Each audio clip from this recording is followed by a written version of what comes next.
بسم اللہ الرحمن الرحیم۔ السلام علیکم۔ میں ہوں اعجاز علی اور نئے آنے والے دوستوں کو خوش آمدید کہتا ہوں، مگر آگے بڑھنے سے پہلے میرے چینل کو سبسکرائب کر لیں۔ چلتے ہیں آج کی کہانی کی طرف۔ کئی سو سال پہلے کی بات ہے، عرب پر ایک بادشاہ حکومت کرتا تھا۔ یہ بادشاہ بہت بہادر تھا۔ اس نے کئی جنگیں لڑیں اور ہر جنگ میں اس نے فتح حاصل کی۔ اس بادشاہ نے دنیا میں جہاں اپنی طاقت کا لوہا منوا دیا تھا، وہاں اس کی رحم دلی کے بھی بڑے چرچے تھے۔ بادشاہ کسی ملک کو فتح کرنے کے بعد رعایا سے وہی سلوک کرتا جو بادشاہ بادشاہوں کے ساتھ کرتے ہیں۔ اس کی عقل مندی کی دھاک بیٹھی ہوئی تھی۔ بڑے بوڑھے بچے اور جوان سب بھی بادشاہ سے بے پناہ محبت کرتے تھے۔ بادشاہ بھی رعایا کی خوشحالی اور خوشی کے خاطر اپنی جان تک قربان کرنے سے دریغ نہ کرتا تھا۔ یہی وجہ تھی کہ غریب اور امیر سب بادشاہ کی سلامتی اور عمر طویل کی دعائیں مانگتے رہتے تھے۔ اس بادشاہ کا ایک ہی لڑکا تھا جس کا نام طارق تھا۔ بادشاہ کو شہزادہ طارق کی تعلیم و تربیت کا ہر وقت خیال رہتا تھا، کیونکہ اس کے بعد عرب کا وہی بادشاہ ہونے والا تھا۔ شہزادہ جب ذرا جوان ہونے لگا تو بادشاہ نے اس کی تربیت کے لیے لائق استاد مقرر کیے۔ اسے فوجی تربیت دلوانے کا حکم دیا۔ انہی دنوں کا ذکر ہے، ایک صبح سویرے شہزادہ طارق اپنے بوڑھے غلام کے ساتھ سیر کر رہا تھا۔ سیر کرتے کرتے وہ بہت دور دور تک نکل گیا۔ اس وقت موسم بڑا سہانا تھا۔ سرسبز و شاداب کھیت عجب بہار دکھا رہے تھے۔ ٹھنڈی ٹھنڈی شبنم دلوں پر جادو کر رہی تھی، اور شہزادہ طارق سیر کا لطف اٹھاتا چلا جا رہا تھا۔ تھوڑی دور تک چل کر ایک سرسبز باغ آ گیا، جس میں رنگ برنگے پھول مہک رہے تھے، بھنورے اڑ رہے تھے، تتلیاں ناچ رہی تھیں، اور بھینی بھینی خوشبو سے سارا باغ مہک رہا تھا۔ شہزادہ طارق اس خوبصورت باغ کو دیکھ کر اچھل پڑا اور کہنے لگا، آہا، کتنا خوبصورت باغ ہے! آج میرا جی مچل رہا ہے کہ اس باغ کی سیر کروں۔ یہ باغ بہت بڑا تھا، کافی دور تک بھی اس کا کنارہ نظر نہ آ رہا تھا۔ درخت پھلوں سے لدے ہوئے تھے۔ شہزادہ قدرت کے نظاروں میں اس قدر کھو چکا تھا کہ اس کے قدم خود بخود باغ میں بڑھتے ہی چلے گئے۔ بوڑھا غلام بیچارہ مجبور تھا۔ شہزادہ طارق جدھر کو مڑتا، بوڑھا غلام بھی اس طرف کو مڑ جاتا۔ ابھی شہزادہ تتلیوں کو پکڑنے کی کوشش کر رہا تھا کہ ایک خوبصورت ہرن کلانچے بھرتا ہوا ادھر آ گیا۔ شہزادے کی نظر اس ہرن پر پڑی تو اس پر لپکا۔ ہرن بڑا تیز ترار تھا اور ہوشیار تھا۔ وہ فوراً بھاگ کھڑا ہوا۔ شہزادے نے دوڑ کر اسے قابو میں کرنے کی کوشش کی۔ ہرن تھا کہ بھاگتا ہی چلا جا رہا تھا۔ شہزادہ طارق نے 1 میل تک اس کا پیچھا کیا، مگر وہ ہرن ہاتھ نہ آ سکا اور شہزادے کی نظروں سے اوجھل ہو گیا۔ شہزادہ آخرکار تھک ہار کر ایک درخت کے نیچے ٹھنڈی ٹھنڈی گھاس پر بیٹھ گیا۔ اتنے میں بوڑھا غلام بھی شہزادے کے پاس پہنچ گیا۔ اس نے جو شہزادے کو مایوس بیٹھے ہوئے دیکھا تو ساری بات سمجھ گیا۔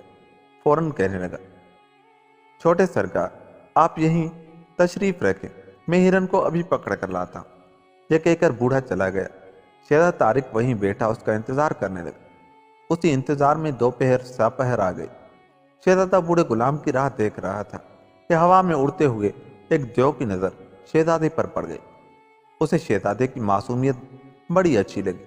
اس نے آنکھ کے اشارے سے اپنی غلام پری کو حاضر کیا اور کہا کہ وہ اس شہزادے کو اپنی خوشبو کے جادو سے بے ہوش کر دے۔ پری نے دیو کا حکم مانا اور دیو شہزادہ طارق کو بے ہوشی کی حالت میں وہاں سے لے اڑا۔ دوسری طرف بوڑھا غلام خوشی خوشی تیز ترار ہرن کو پکڑ لیا۔ اس نے شہزادہ طارق کو اپنی جگہ موجود نہ پا کر بعد میں اسے ادھر ادھر ڈھونڈنا شروع کر دیا۔ ہر چند شہزادے کو تلاش کیا، زور زور سے اسے آوازیں دی، مگر شہزادہ نہ وہاں تھا نہ ملا۔ جواب کہاں سے آتا؟ غلام بیچارہ بہت پریشان ہوا۔ وہ حیران تھا کہ شہزادہ کہاں غائب ہو گیا۔ اس نے ایک بار پھر قسمت آزمائی کی اور شہزادے کی تلاش شروع کر دی۔ اسی جستجو میں اسے شام ہو گئی۔ ادھر بادشاہ کو فکر ہوئی کہ صبح کا گیا ہوا شہزادہ شام تک لوٹا نہیں۔ رات سر پر کھڑی تھی۔ بادشاہ نے اس خیال سے کہ اندھیرا زیادہ نہ پھیل جائے، شہزادہ طارق کی تلاش میں کئی سپاہی دوڑائے۔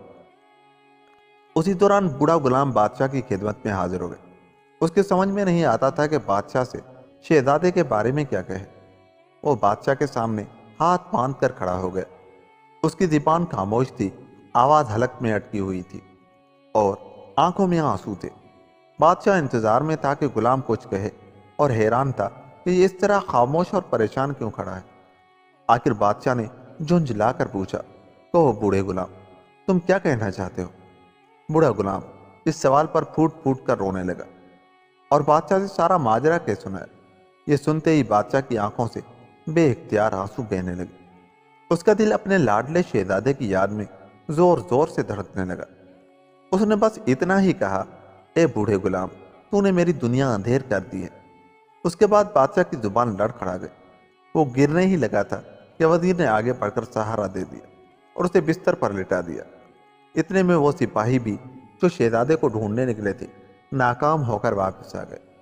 ان کے چہرے اداس تھے۔ انہوں نے روتے ہوئے بادشاہ سے بس اتنا ہی کہا کہ شہزادے کا کچھ پتہ نہیں چل سکا۔ کہتے ہیں کہ اولاد ماں باپ کی آنکھوں کا نور ہوتی ہے۔ شہزادہ طارق کے بچھڑ جانے سے بادشاہ کی آنکھوں سے بھی روشنی کم ہونے لگی۔ وہ بیٹے کے غم میں ہر وقت بیمار رہنے لگا۔ ہر روز کئی سپاہی شہزادے کی تلاش میں نکلتے اور ناکام لوٹتے۔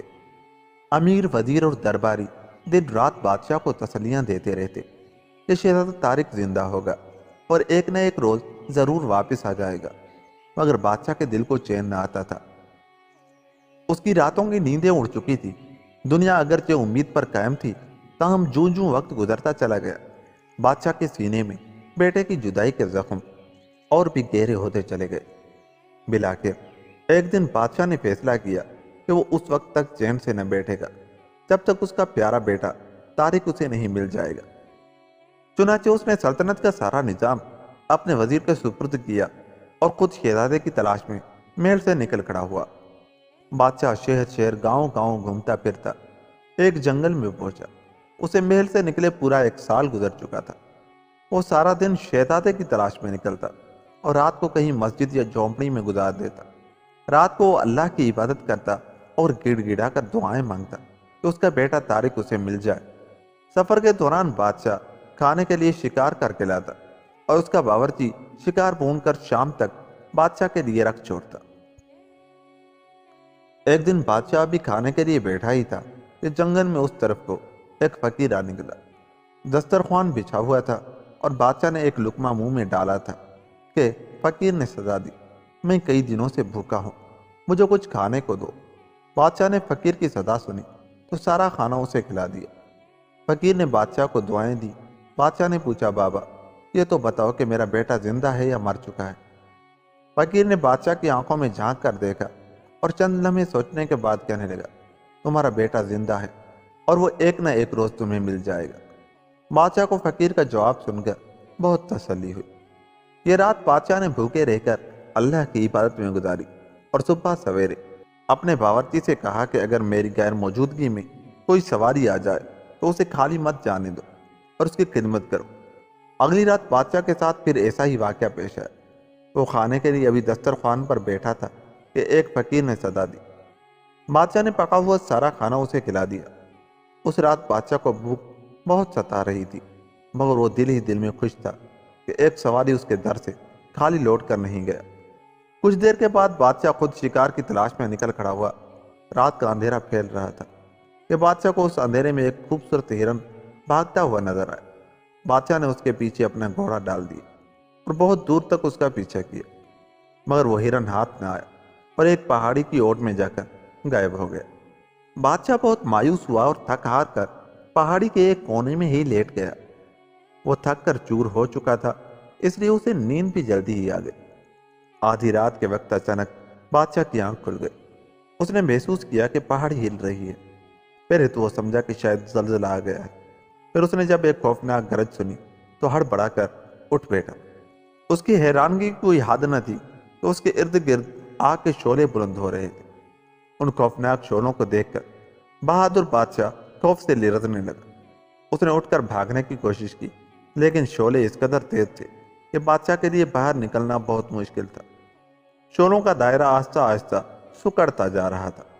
کچھ دیر کے بعد شعلے بہت ہی قریب آ گئے اور ساتھ ہی ایک ڈراؤنا کہکا سنائی دیا۔ بادشاہ نے غور سے دیکھا، ایک 4 آنکھوں والا دیو اس کی طرف بڑھ رہا تھا۔ آگ کے شعلے اس کی آنکھوں سے نکل رہے تھے۔ اس کے سر پر 2 بڑے بڑے سینگ تھے جو اندھیرے میں تلوار کی طرح چمک رہے تھے۔ اس کے لمبے لمبے سیاہ دانت تھوڑی تک نکلے ہوئے تھے۔ جو نے ایک ہاتھ میں بھاری گرز اٹھایا ہوا تھا۔ بادشاہ اس خوفناک دیو کو دیکھ کر تھر تھر کانپنے لگا۔ دیو نے ایک بار پھر کیکا لگایا تو پہاڑی پر زلزلہ آ گیا۔ دیو کیکا لگاتے ہوئے بولا، اے آدمزاد، ہم آج کل انسانوں کے شکار کی تلاش میں مارے مارے پھر رہے ہیں۔ اس کے بعد دیو نے اپنا بھاری بھرکم گرز زور سے ہوا میں گھمایا۔ گرز کا گھومنا تھا کہ پریاں دیو کے ارد گرد جمع ہو گئی۔ خوشبو پری کی طرف دیو نے اشارہ کرتے ہوئے کہا، اس آدمزاد کو اٹھا کر ہمارے قلعے میں پہنچا دو۔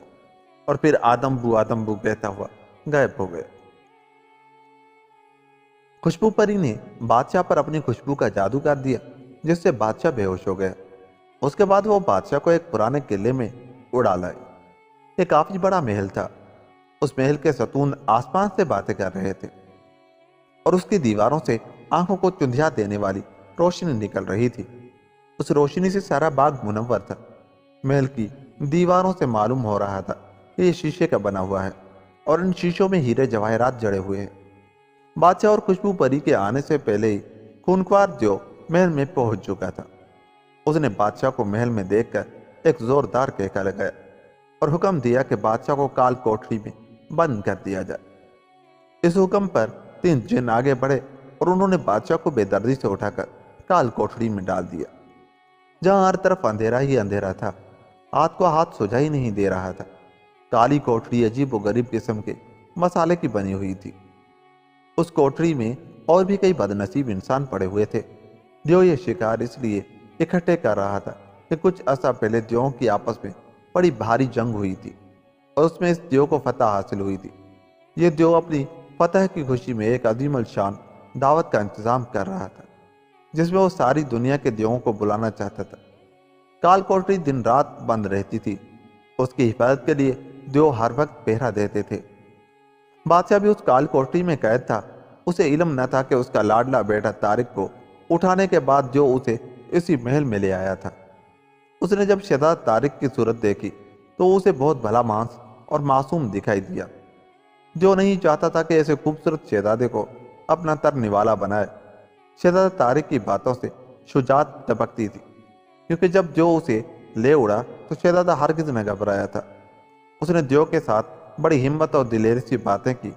دیو نے سوچا کہ ایسا بہادر اور خوبصورت بچہ ہم دیووں کے لیے بہت فائدہ مند ہوگا اور مصیبت میں کسی وقت ہمارے کام آ سکتا ہے۔ چنانچہ اس نے یہ فیصلہ کر لیا کہ طارق کے بہتر طریقے سے پرورش کی جائے۔ اس نے شہزادے کی تعلیم کے لیے لائق فائق جن مقرر کیے۔ جب شہزادہ طارق جوان ہوا تو وہ ایک دلیر اور تعلیم یافتہ شہزادہ تھا۔ اسے دنیا کا ہر ہنر آتا تھا، جو اس سے پہلے سے بڑھ کر محبت کرنے لگا تھا۔ اس کی ہر خواہش پوری کی جاتی۔ شہزادہ طارق جو چاہتا کرتا، جو اسے ذرا بھی نہ منع کرتا۔ شہزادی کی حفاظت اور خدمت کے لیے پریاں تھی اور کھیل کود اور سیر و تفریح کے لیے خوبصورت باغات، کھانے کے لیے لذیذ پھل تھے اور پہننے کے لیے ریشمی اور کم خواب کے لباس۔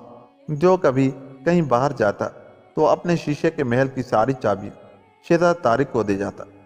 طارق کو اجازت تھی کہ وہ جس کمرے کو کھولنا چاہے کھول سکتا ہے، مگر اسے کال کوٹری کو کھولنے کی اجازت نہ تھی۔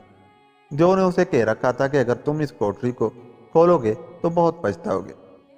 شہزادہ طارق اکثر سوچتا کہ آخر کال کوٹری میں کیا شے بند ہے کہ جو اسے کھولنے سے منع کرتا رہتا ہے۔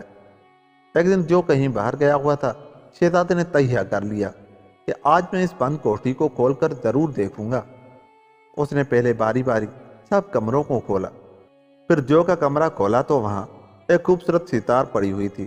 طارق نے ستار کو گود میں لے کر بجانا شروع کر دیا۔ ستار کا بجنا تھا کہ بہت سی پریاں رنگ برنگے لباس پہنے وہاں جمع ہو گئی اور شہزادے کے ارد گرد ناچنے لگی۔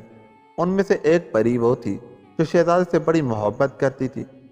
اس پری کا نام رخسانہ تھا۔ اس پری کو شہزادہ طارق نے ایک بار کانے دیو سے بچایا تھا۔ یہ کانا دیو بیچاری رخسانہ پری کا دشمن تھا۔ ایک دن رخسانہ پری باغ میں کھیل رہی تھی کہ کانے دیو نے اسے اٹھانا چاہا۔ شہزادہ طارق نے اسے دیکھ لیا، کمر سے لٹکی ہوئی اپنی تلوار نکالی اور کانے دیو کی گردن اڑا کر رکھ دی۔ اس دن کے بعد رخسانہ پری شہزادہ طارق سے محبت کرنے لگی تھی۔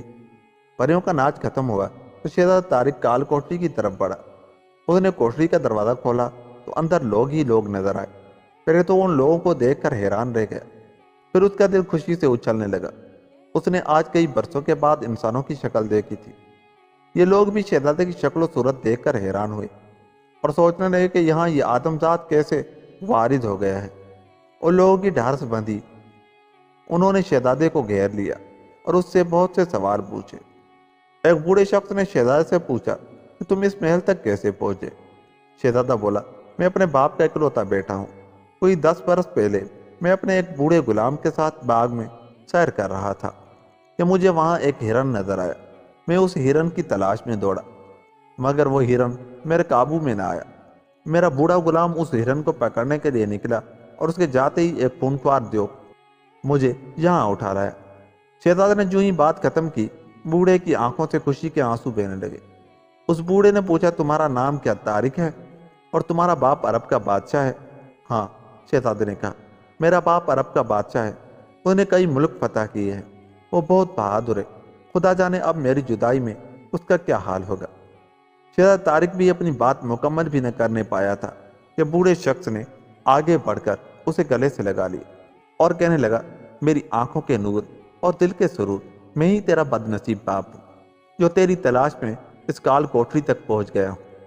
یہ سن کر شہزادے کے منہ سے بے اختیار نکلا، ابا جان، اور اس کے بعد باپ اور بیٹا دونوں دیر تک گلے لگ کر روتے رہے۔ شہزادے نے باپ سے وعدہ کیا کہ میں اپنی جان پر کھیل کر بھی کال کوٹری کے ان سب قیدیوں کو رہا کراؤں گا۔ رخسانہ پری کال کوٹری کے باہر شہزادہ طارق اور بادشاہ کی ساری باتیں سن رہی تھی۔ طارق کچھ دیر کے بعد کال کوٹری کو پھر سے بند کر کے نکلا تو رخسانہ پری اس کی منتظر تھی۔ اس نے شہزادے سے کہا کہ تم نے اس کوٹری کا دروازہ کھول کر ایک بہت بڑی مصیبت مول کی ہے، اب جو واپس آ کر ہم سب کو کچا ہی چبا جائے گا۔ شہزادے نے کہا، مجھے دیو کی کوئی پرواہ نہیں، میں کال کوٹری میں بند تمام لوگوں کو رہا کرانے کا وعدہ کر چکا ہوں۔ رخسانہ پری بولی، شہزادے تم اپنے ارادے سے باز آ جاؤ ورنہ پچھتاؤ گے۔ شہزادہ بولا، میں ہر قیمت پر کال کوٹری کے لوگوں کو رہا کراؤں گا، خواہ اس کے لیے مجھے جان کیوں نہ دینی پڑے۔ اے پری، کیا تم میری اس معاملے میں کوئی مدد نہیں کر سکتی ہے؟ پری نے جواب دیا، شہزادے میں تمہاری صرف یہ مدد کر سکتی ہوں کہ تمہیں جادو کی ڈبیا کا راز بتا دوں، اور تم یہ ڈبیا حاصل کر لو گے تو خونخوار دیو خود بخود مر جائے گا اور اس کال کوٹری کے قیدی رہا ہو جائیں گے۔ شہزادے نے پوچھا، بتاؤ وہ ڈبیا کیا ہے اور کہاں ہے؟ پری نے کہا، غور سے سنو، جادو کی ڈبیا ہر وقت دیو کی جیب میں رہتی ہے۔ اس ڈبیا میں ایک سوئی، کچھ نمک اور ماچس کی ایک تیلی ہے۔ جب کوئی دشمن دیو پر حملہ آور ہوتا ہے، جو سب سے پہلے سوئی اس کی طرف پھینکتا ہے، جس سے کانٹوں کا ایک جال دشمن کے گرد بنا جاتا ہے۔ دشمن اس جال کو پار کرنے کی کوشش کرے تو وہ زخمی ہو جاتا ہے۔ پھر جو ڈبیا سے نمک نکال کر اس پر پھینکتا ہے تو دشمن کے زخموں میں درد کی شدت پیدا ہو جاتی ہے۔ اس کے بعد وہ ماچس کی تیلی جلا کر دشمن پر پھینکتا ہے، جس سے کانٹوں کے جال کو آگ لگ جاتی ہے اور دشمن اس آگ کی لپیٹ میں آ کر بھسم ہو جاتا ہے۔ رخسانہ پری کی باتوں کو شہزادہ طارق نے بڑے غور سے سنا۔ دوسرے روز اس نے جادو کی ڈبیا حاصل کرنے کی کوشش شروع کر دی۔ اس نے بہت سی ترکیبیں سوچی مگر کامیاب نہ ہو سکا۔ آخرکار اس نے سوچا کہ جب دیو اپنے کپڑے بدلنے لگے تو کسی طرح سے یہ ڈبیا نکال لی جائے۔ رخسانہ پری نے شہزادہ طارق کو ایک دن پہلے بتا دیا کہ کل دیو کو اپنے کپڑے تبدیل کرنے ہیں۔ شہزادہ دوسرے دن کا انتظار کرنے لگا۔ سورج کی کرنیں شیشے کے محل کی دیواروں سے ٹکرا ٹکرا کر لوٹ رہی تھی۔ جب دیو عطر کے تالاب میں نہانے کے بعد اپنے کمرے میں آیا، شہزادہ طارق بھی اس کے پیچھے پیچھے ہو لیا۔ کمرے میں پہنچ کر شہزادے نے دیو سے لاڈ پیار شروع کر دیا۔ دیو کو بھی اس پر بے اختیار پیار آ گیا۔ اس نے طارق کا منہ چوما، گالوں کو تھپ تھپایا اور زور سے گلے لگایا۔ اسی دوران شہزادے نے آرام سے دیو کی جیب سے جادو کی ڈبیا نکال لی۔ دیو خوشی خوشی محل سے روانہ ہوا تو راستے میں اس کے دشمنوں نے اس پر حملہ کر دیا۔ اس نے جلدی سے اپنی جیب سے جادو کی ڈبیا نکالنی چاہی۔ جو ہی اس نے ہاتھ جیب میں ڈالے، اس کے ہاتھوں کے طوطے اڑ گئے، ڈبیا جیب سے غائب تھی۔ وہ میدان سے بھاگنے کے متعلق سوچ ہی رہا تھا کہ اس کے دشمن دیو نے گرزوں سے اس پر حلہ بول دیا۔ دیو کا تو اس حملے میں کچومر نکل گیا۔ اس کے مرنے کے بعد مخالف دیو تیزی سے اس کے محل کی طرف روانہ ہوئے۔ اتنی دیر میں رخسانہ پری نے جو دیو کے ساتھ گئی ہوئی تھی واپس آ کر شہزادے کو سب کچھ بتا دیا تھا۔ دیو کی فوج کو جب شہزادے نے محل کی طرف بڑھتے ہوئے دیکھا تو اس نے جادو کی ڈبیا فوراً نکالی اور سب سے پہلے سوئی کو پھینکا، جس سے دیو کے گرد کانٹوں کا جال بن گیا۔ پھر اس نے نمک چھڑکا تو زخمی دیو چیخنے اور چلانے لگے۔ آخر میں شہزادے نے ماچس کی تیری جلا کر ان دیوؤں پر پھینکی، جس سے ان کے جسموں کو آگ لگ گئی اور وہ وہیں راکھ کا ڈھیر بن گئے۔ شہزادے کے سامنے اب میدان صاف تھا۔ وہ رخسانہ پری کو ساتھ لے کر کال کوٹری کی طرف بڑھا اور اس کا تالا کھول دیا۔ اس کے بعد اس نے کال کوٹری میں قید تمام انسانوں کو رہا کر دیا اور کہا کہ آج سے تم سب آزاد ہو۔ جو اپنے انجام کو پہنچ چکا ہے اور اس کے مخالف جو بھی مر کر خاک ہو گئے ہیں۔ یہ سن کر بادشاہ کی آنکھوں سے خوشی کے آنسو چھلک پڑے۔ اس نے بڑھ کر شہزادہ طارق کو اپنے گلے سے لگا لیا اور دیوانہ وار بول اٹھا، میرا بہادر بیٹا۔ کچھ دیر بعد وہ شیشے کے محل سے نکلنے ہی والے تھے کہ سب پریاں اکٹھی ہو کر آ گئے۔ انہوں نے طارق کے باپ سے التجا کی کہ شہزادے کو ہمیں دے دے، ہم انہیں پریوں کے اس دیش کا بادشاہ بنانا چاہتی ہے۔ بادشاہ نے کہا، میں خود بوڑھا ہو چکا ہوں، شہزادہ طارق کو عرب کی سلطنت سنبھالنی ہے، اسے میرے ساتھ جانا ہوگا۔ شہزادہ طارق آگے بڑھا اور تاج رخسانہ پری کے سر پر رکھتے ہوئے بولا، تخت کی حقدار رخسانہ پری ہے، جس نے جادو کی ڈبیا کا راز مجھے بتایا۔ آج سے پریوں کے دیش کی ملکہ یہی ہوگی۔ پریوں نے شہزادہ طارق کے اس فیصلے کو ہنسی خوشی قبول کر لیا اور پھر شہزادہ طارق اور اس کا باپ اپنے ملک روانہ ہو گئے۔ اور یوں یہ کہانی ختم ہوئی۔ دوستو، اگر آپ کو میری یہ کہانی اچھی لگی تو جاتے ہوئے میرے چینل کو سبسکرائب کر لیں۔ ملتا ہوں کسی ایسی ہی کہانی کے ساتھ، تب تک اپنا بہت سا خیال رکھیے گا۔ اللہ نگہبان۔